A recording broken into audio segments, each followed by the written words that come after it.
আসসালামু আলাইকুম সুপ্রিয় দর্শক, দেশ ও দেশের বাইরে থেকে আপনারা যেখান থেকে আমার এই ভিডিওটি দেখছেন সবাইকে সবার প্রতি রইল শুভেচ্ছা। আশা করি সবাই ভালো আছেন। প্রিয় দর্শক, আমি এখন যেখানে দাঁড়িয়ে রয়েছি, যে ফার্মটির সামনে দাঁড়িয়ে রয়েছি, আপনারা দেখতে পাচ্ছেন আমার পিছনে একটি তিতির পাখির ফার্ম। এই ফার্মটির অবস্থান হচ্ছে নরসিংদী জেলার মনোহরদী থানার হাতিদিয়া বাজারের একটু সামনে পাতারদিয়া মোড় জায়গাটার নাম।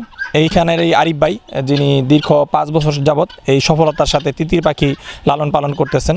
তো আমরা আজকে আপনাদের সামনে ওনার সফলতার গল্পটি তুলে ধরার চেষ্টা করব, যে উনি কীভাবে দীর্ঘ 5 বছর যাবৎ এই তিতির পাখি লালন পালন করতেছেন। তিতির পাখি লালন পালন সম্পর্কে আপনাদেরকে জানানোর চেষ্টা করব।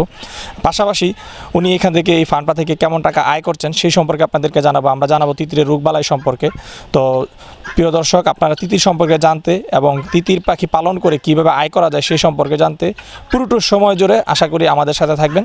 আর পুরোটা সময় জুড়ে আমি আপনাদের সাথে আছি, শামীম আহমেদ। তো চলুন দর্শক, আমরা আজকে আপনাদেরকে তিতির পাখির খামারটি প্রথমে ঘুরে দেখাই, তারপর আমরা আরিফের সাথে কথা বলবো। প্রিয় দর্শক, আমরা এই যে আপনাদেরকে একটু আগে যে ফার্মটি দেখাইলাম, এই ফার্মের মালিক আরিফ ভাই, ওনার সাথে আমরা এখন কথা বলবো। তো চলুন আমরা ওনার সাথে কথা বলি। আসসালামু আলাইকুম ভাই, কেমন আছেন? ওয়ালাইকুম সালাম, ভালো আছি। আপনি ভালো আছেন? জি আলহামদুলিল্লাহ ভালো আছি। আরিফ ভাই, আপনার এই যে ফার্মটা দীর্ঘ 5 বছর যাবত আপনি পরিচালনা করতেছেন, তো আমরা এই ফার্মটার শুরুর গল্পটা আপনার কাছে জানতে চাচ্ছি, কীভাবে আপনার ফার্মটা শুরু হয়েছিল? আচ্ছা, এই ফার্মটার শুরুর পিছনে আমার অনেক গল্প রয়েছে। আমার যখন শুরু করেছিলাম তখন 2014 সাল, আমি প্রবাসে ছিলাম প্রায় দীর্ঘ 9 বছর। তো ওখানে থাকাকালীন আমার একটা চিন্তা ভাবনা যে আমরা প্রবাসে তো এক সময় শেষ করতে হবে, তখন দেশে যে একটা কিছু করতে হবে। ঠিক তখন থেকে এটা আমার মাথায় কাজ করে। আর আমি এক জোড়া তিতির পাখি নিয়ে আসি প্রথমত। আচ্ছা, তিতির পাখি নিয়ে আসলে দেখি যে 1 বছরে প্রায় 150-এর উপরে ডিম দেয়। এ থেকে আমার অনেক বাচ্চা হয়। তখন আমার এটার প্রতি একটা আগ্রহ জাগে যে এটা যদি আমরা ফার্ম আকারে করতে পারি, তাহলে এটা থেকে ভালো একটা ইনকাম আসা সম্ভব। আর সেখান থেকে আমি আস্তে আস্তে বাড়াইতে থাকি। এক পর্যায়ে আমার প্রায় 500-700 ছিল। কিন্তু যাই হোক, দূর দূরান্ত থেকে মানুষ এসে কালেক্ট করে নিয়ে যায়। এখনও আমার প্রায় 150 রয়েছে যেগুলো ডিম দিচ্ছে কিছু। তো আরিফ ভাই, আপনি যে এখন এই যে তিতিরগুলো 150 রয়েছে, এগুলো আপনি কীভাবে দেখাশোনা করতেছেন? কীভাবে? অ্যাকচুয়ালি তিতির দেখাশোনা করাটা খুব সহজ। এটার অন্য যে কোনো মুরগির চেয়ে অনেকটা সহজ, কারণ এদেরকে দৈনিক 1 থেকে 2 বেলা খাবার একটু পানি দিয়ে রাখলে চলে। আচ্ছা, খাবার দাবার হিসেবে কি দিচ্ছেন এগুলোকে? আমরা খাবার দাবার হিসেবে এদেরকে দিচ্ছি গম ভাঙা, ভুট্টা ভাঙা, আর মাঝে মাঝে এদেরকে সবজি দিই, খায়। সবজি? হ্যাঁ। কি সবজি দিচ্ছেন? সবজির মধ্যে যে পাতাকপি আছে, এখন শীত সিজন, পাতাকপি যখন বর্ষার সিজন হবে তখন আমরা কলমি শাক, মালঞ্চ শাক এগুলো দিব। আচ্ছা, তার মানে তারা দানাদার খাবারের পাশাপাশি মানে সবুজ ঘাস তিতির খেয়ে থাকে? এরা প্রায় 34-40% পর্যন্ত সবুজ ঘাস খাইতে পারে, খেতে পারে। আচ্ছা, তো তিতিরের ফার্ম করতে গিয়ে যে 5 বছর যাবত করতেছেন, এই কি কোনো বড় ধরনের কোনো সমস্যায় পড়ছেন এখন পর্যন্ত? না, অন্য সকল ফার্মে আমি কমার বেশ একটু সমস্যায় পড়ছি, কিন্তু তিতির ফার্ম থেকে আলহামদুলিল্লাহ আজও পর্যন্ত আমার 1টি টাকাও লস হয় নাই। বরঞ্চ এটা যে কোনো পরিবেশে যে কেউ পালতে পারে। এদের রোগ প্রতিরোধ ক্ষমতা তেমন আছে। রোগ প্রতিরোধ ক্ষমতা অনেক বেশি? অনেক বেশি। সকল পাখি থেকে আমি যতগুলি পালছি তার মধ্যে থেকে তিতির আমার কাছে সবচেয়ে বেশি প্রতিরোধ ক্ষমতা সম্পন্ন মনে হয়েছে। আচ্ছা, তো তিতিরের রোগ প্রতিরোধ ক্ষমতা বেশি, কিন্তু এর কী ধরনের রোগ বালা হয় সাধারণত? এদের মূলত রানীক্ষেত হয়, কলেরা হয়। তা রানীক্ষেতের ভ্যাকসিনটা আমরা দিয়ে রাখি, আর কলেরার ভ্যাকসিনটা দিয়ে রাখি। এই ভ্যাকসিনটা আপনারা কখন দিয়ে দেন যাতে না হয়? এটা রানীক্ষেতের ভ্যাকসিনটা প্রথমত 7 দিন বয়সে একবার দিই। একদম 7 দিন বয়সে। আবার এটা 21 দিন বয়সে দিই। আচ্ছা, তো এরপরে আবার কতদিন পরে করতে হয় এটা? তারপর 2-2.5 মাস অন্তর অন্তর করলেই চলে। 2-2.5 মাস অন্তর অন্তর রানীক্ষেত? আর এই কলেরাটা একবারে 6 মাস অন্তর অন্তর একবার দিই। আর রানীক্ষেত শুধু 2-2.5 মাস পর পর করতে হয়। এই ভ্যাকসিনটা আপনারা কিভাবে করেন? পানির সাথে খাওয়ান না ইনজেকশন করতে হয়? ভ্যাকসিনের মধ্যে 2টা ক্যাটাগরি আছে। একটা বলে যে আপনার ওই BCR DB, যেটা আমরা প্রথমত চোখে দিই। তারপরেগুলো আমরা ইনজেকশন করে দিই, RDB বলা হয়। ইনজেকশন করে দেন? জি জি। আর ইনজেকশনটা কোথায় করেন? এটা রানের মাংসে করতে হয়। জি জি। আচ্ছা আরিফ ভাই, আমরা তিতিরের বর্তমানে অনেক জনপ্রিয়তা দেখতেছি, যে এটার জনপ্রিয়তা অনেক বাড়তেছে এবং মানে এটার অনেক চাহিদা। তো আসলে এই যে তিতির পাখি, এটার আসলে তো চাহিদা কেন, এটা সেই সম্পর্কে যদি একটু বলতেন। এটার অনেকটা চাহিদা এখন। এক পর্যায়ে এক সময় আমাদের দেশে ছিল, যে কোনো কারণে এখন আবার মানুষ করতেছে। এটা চাহিদা দেখেন, আমি যতগুলো পাখি দেখি, আপনারাও যারা দেখছেন তারা অবশ্যই দেখবেন যে এটার মতো সুন্দর কোনো মুরগি আপনি পাবেন না। আচ্ছা, এটা যে কোনো বাড়িতে শোভাবর্ধন করে।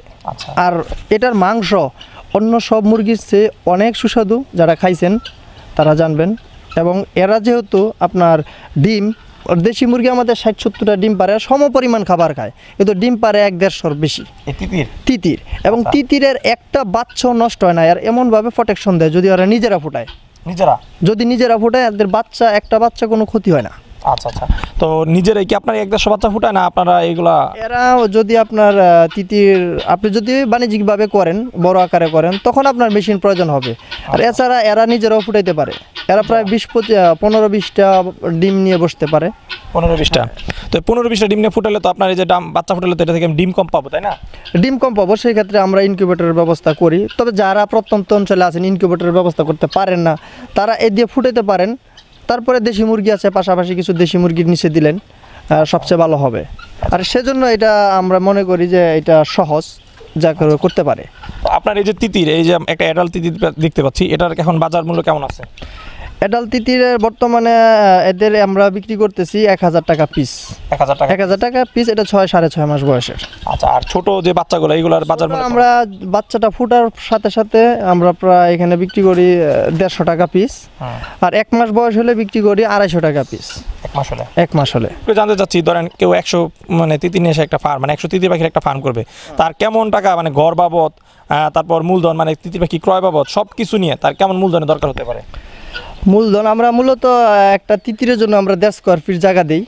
সেই হিসেবে আমরা 10 ফিট বাই 20 ফিট একটা ঘরের ভিতরে 100 তিতির অনায়াসে ডিম পাড়ার উপযোগী করে পালতে পারি। তো সেই ক্ষেত্রে ঘরটা যদি আমরা এরকম আমাদের যে ঘরটা দেখছেন এরকমভাবে সাধারণভাবে করি, এখানে 15 থেকে 20,000 টাকা খরচা হবে। হ্যাঁ, আর আপনি আনুষঙ্গিক মিলে 25,000 টাকার ভিতরে আপনি ঘর যাবতীয় রেডি করতে পারবেন। তারপরে যদি বাচ্চা নেন, তো সেটা বাচ্চার হিসাব, 100 বাচ্চা নিতে কত টাকা লাগবে সেটা বলছি, হিসাব করবেন। মানে নতুন যারা শুরু করবে তারা কেমন মানে তিতির দিয়ে শুরু করলে ভালো হবে বলে? নতুনদের জন্য আমরা বলবো, আপনার এখন যেহেতু শীত সিজনে তিতির ডিম দেয় না, শীতের 3 মাস টোটালে ডিম দেয় না। এখন তো গরম পড়ছে, এখন আপনি অল্প দিয়ে শুরু করেন, কিন্তু আপনি যদি ডিম পাড়ার উপযোগী তিতির নিয়ে শুরু করেন, সেহেতু গরমের সিজনটা পুরাটাই আর ডিম দিবে। কতদিন বয়সের মানে তিতির নিয়ে শুরু করলে নতুনদের জন্য ভালো হবে? নতুনদের জন্য হয়তো বাচ্চা যদি নিয়ে শুরু করেন 2 থেকে 3 মাসের, আর বড় নিয়ে শুরু করলে সবেমাত্র ডিম দিবে এমন বয়সের। আচ্ছা আচ্ছা, এরকম মানে সবেমাত্র ডিম, মানে ডিম তো আসলে কেউ তখন বিক্রি করবে না সবেমাত্র, কারণ তখন তো তার লাভের সময়। তো আপনার 2 থেকে 3 মাসের যে বাচ্চাগুলো বলছেন, এরকম বাচ্চা দিয়ে যদি 100 তিতির নিয়ে একটা ফার্ম করে, তার কত টাকা মূলধন দরকার হবে? এরকম বাচ্চা নিয়ে যদি শুরু করে 100 তিতির কিনতে আপনার এখানে প্রায় একটা তিতির 2-2.5 মাসের তিতির প্রায় 500 টাকা করে লাগবে।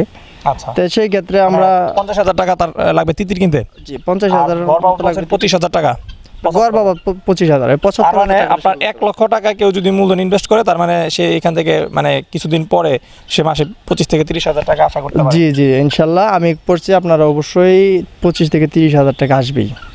আচ্ছা, তো আরিফ ভাই, এই যে তিতিরগুলো এগুলো আপনারা কিভাবে বিক্রি করতেছেন? তিতিরগুলো আমরা বিক্রি করতেছি, এইগুলির আসলে প্রচুর ডিমান্ড আছে। আমাদের বাজারে যদি আমরা পাঠাই, কবুতরের বাজারে পাঠাইলে এদের মানুষ সাধারণ সহিত নিয়ে যায়। তারপরে ঢাকা থেকে বিভিন্ন পাখির দোকান আছে, তাদের কাছে নাম্বার দিয়ে আসলে তারা নিয়ে যায়। তাছাড়া কিছু কিছু আমাদের কিছু কিছু ব্যানার পোস্টার দেওয়া আছে, ওইখান থেকে মূলত হয়ে যায়, পাইকাররা আছে নিয়ে যায়, বিক্রির জন্য থাকে না, বিক্রি হয়ে যাবে না, এসে বিক্রি হয়ে যাচ্ছে। জি জি। আচ্ছা আরিফ ভাই, আপনাকে অসংখ্য ধন্যবাদ আপনার মূল্যবান সময় দেওয়ার জন্য। ভালো থাকবেন।